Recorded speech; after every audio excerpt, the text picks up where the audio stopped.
น้องนั้นอยู่แขวงบ่อแก้วอายได้เห็นแล้ว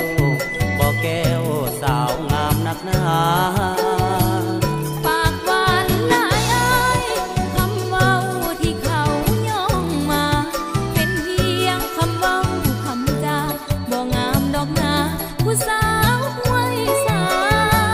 เว้าแท้เว้าเล่นอายเห็นเด้อบ่แม่นยองงามแท้เนื้อทองน้องกินข้าวกับหยังคืออายนั่นล่ะกินแจ่วบองปลาแดกจีนังน้องยานคำเว้าทุกอย่างอย่าตัวน้องนางเด้อบ่าวเวียงจันทน์อายเว้าอีหลีคนดีอายนี้หักแล้วอยากเป็นเคยแขวงบ่อแก้วสิมีบุญบ่3 ใบน้องก็คือกันบ่าวเวียงจันทน์อย่าปากหวานหลายอยากเป็นเคยเมืองห้วยทรายหักจริงใจบอกแม่มาขออายเวียงจันทน์ทุกวันฝันเห็นน้องแก้วออกพรรษาแล้วสิบอกพ่อแม่มาขอถ้าเว้าจากใจสาวห้วยทรายน้องก็สิลองสองเฮาร่วมกันสร้างก่อฮักเดียวก็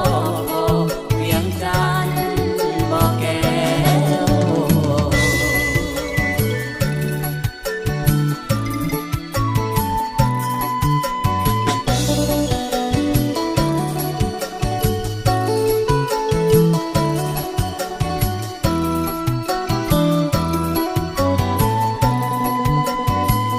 อายเบาอีดี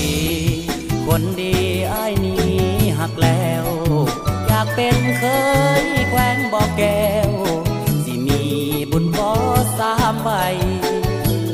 น้องก็คือกันบ่าวเวียงจันทน์อย่าปากหวานหลายอยากเป็นเคยเมืองห้วยทรายหักจริงใจบอกแม่มาขออายเวียงจันทน์ทุกวันฝันเห็นน้องแก้วออกพรรษาแล้วสิบอกพ่อแม่มาขอ